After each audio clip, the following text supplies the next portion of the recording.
Have you ever asked yourself, what is the purpose of life? Have you ever wondered why we are here or what we were put on earth to accomplish? The fact is, these are the very questions that underlie Jesus' parable today. The story itself is one we all know well. A master is going on a journey. He calls his 3 slaves to him and entrusts to each of them large sums of money in varying amounts. To the first, he gives 5 talents. To the second, he gives 2 talents. To the third, he gives 1 talent. Now, I should explain that a talent, which is actually the English version of the Greek term talenton, was a unit of measurement used to weigh precious metals such as silver. 1 talenton, or talent, was equal to 57 pounds. And let me tell you, 57 pounds of pure silver was a lot of cash in those days. In fact, it was equal to 15 years' wages for the average worker. This means that even the man entrusted with a single talent was given more money than he probably had ever seen before or was ever likely to see. The 3 slaves deal with what they had been entrusted in various ways. The first 2 invest their money, and each manages to double his holdings so that the man with 5 talents comes away with 10, and the one with 2 talents ends up with 4. The third man follows another course, however. He's far more timid. Unwilling to risk the uncertainty involved with investing the wealth in his care, he simply digs a pit and buries his silver. When the master returns, he calls the 3 slaves to him and asks for an accounting. Delighted to find that the 5 talents of silver he gave to the first man is now 10, and the 2 talents he gave to the second is now 4, the master handsomely rewards his 2 slaves responsible, entrusting both with even greater responsibilities. He then calls a third slave forward. Clearly terrified, the man tries to explain. Master, he says, I knew you were a harsh man, reaping where you did not sow and gathering where you did not scatter seeds. So I was afraid, and I went and hid your talent in the ground. Hearing this, the master explodes.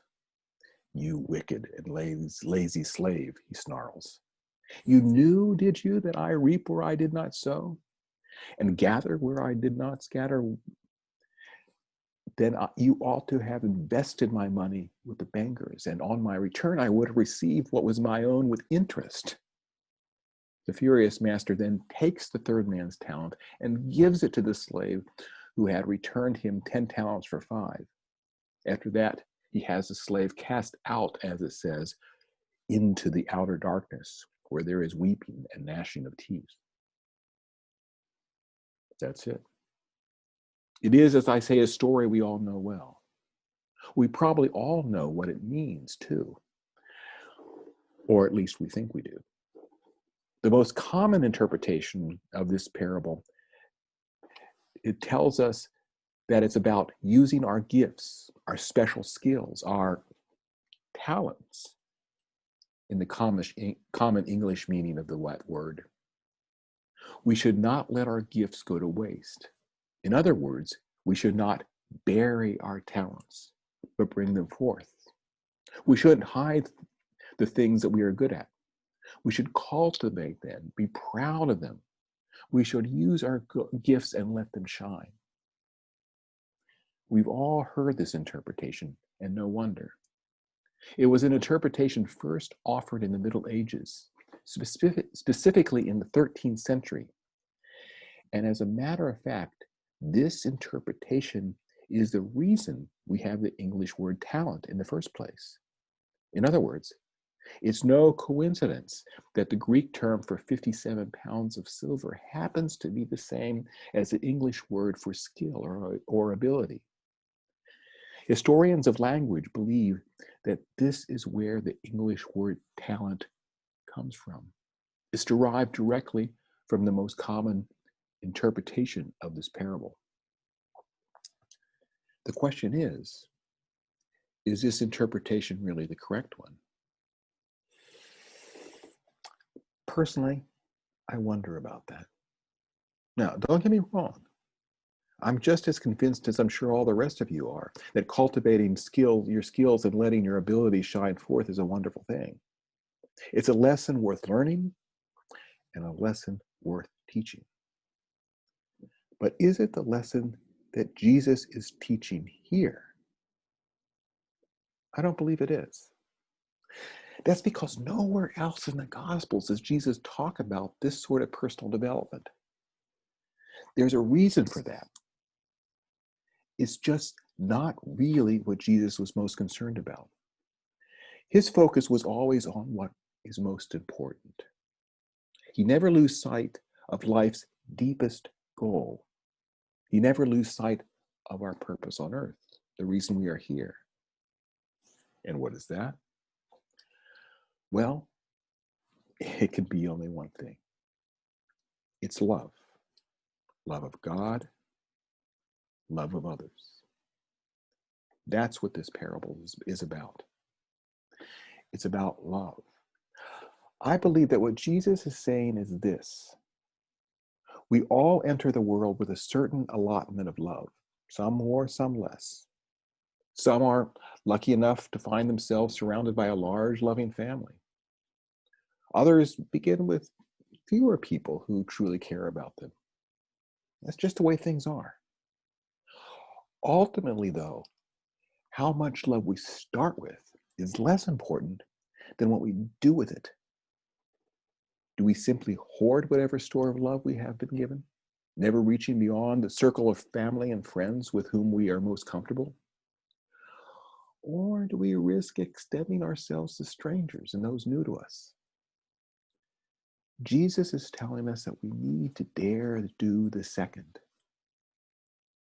That's why we were put here, after all, to learn to give and to receive love. So don't be timid, Jesus is saying. It's true that it can be scary to open ourselves to love someone new, to step outside of our comfort zone, to risk getting to know people different from us. But that's what life is really all about. We can't let fear hold us back. We must be it may be far more comfortable to bury our love among those with whom we are most like us, but we need to set our sights higher. We need to take the risk. We need to dare to reach beyond the familiar, to dare to love boldly. We need to dare to invest in those new to us. Let me give you an example. When I was a hospital chaplain, I got to know a woman I'll call Paula. Paula was in her mid-80s when she was admitted to our care. She came from a large Italian family who often crowded into her room. They were all boisterous and friendly, and obviously very close. But when a few days later, a gentle, smiling African-American woman, I'll call Sally, was admitted to as Paula's roommate, they all grew suddenly quiet. It was clear that they were not at all happy with this new admission. Sally did her best to be friendly and tried to join in with the others, but they just shunned her. Paula shunned her too. The thing is, though, as time went by, Paula's family came less and less often. Added to this, Sally persisted in reaching out. She greeted Paula each morning and asked her how she was doing. And little by little, Paula began to open up. Soon they were talking all the time. They discussed their health. They discussed their grandchildren. They discussed their television shows. In the end, they talked about everything and anything. They never stopped. Walked past their room and they'd be chattering away. It went on from first thing in the morning to last thing at night. The nurses would always get patients up who were not entirely bedridden, having them sit in the hallway in their wheelchairs. It reached the point where Neither Sally nor Paula would ever agree to get up unless the other was able to come too. They sit side by side in the hallway talking away, and by now they were always holding hands. It moved me to see them together. Often I'd pull up a chair and join them. I love seeing the two of you, I said one afternoon as I sat down beside them. You're such good friends. Oh, yes, Sally agreed, patting Paula's hand. We're good buddies, aren't we, Paula? We sure are, Paula said, gripping Sally's hand in both of hers. Good buddies, and more than good buddies. She then turned to me. Let me tell you something, she said. I grew up in the Italian neighborhood in East Boston with people just like me. I had family all around me. I love my family. But they always told me that I should just stick to my own kind. I was taught to stay away from others, especially people different from me, people like Sally. But look what I was missing. Sally is my friend and more than my friend. She's the best friend I ever had. I couldn't live without her now. With that, her voice broke and her eyes filled with tears. That's it, Sally said in the silence that followed. You said it, honey. That's what we are, best friends. Paula and Sally. That's what Jesus is talking about. Two women who are willing to risk love. Two women who are willing to dare to reach beyond the safe and the familiar. To dare to invest in each other. This is what we are here on earth to do. This is our goal in life. This is our purpose. So take the plunge. Don't let fear hold you back. This has always been important, but especially now, especially in this time of distrust, this time of suspicion, this time when so many are shunning those different from themselves, those with other opinions. Resist the temptation to confine your loyalties simply to what is familiar, to what is close at home.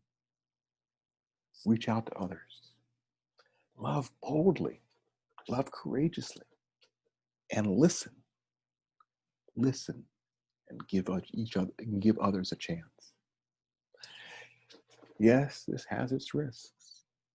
This sort of radical love is not easy, but it pays a handsome return on however much you invest.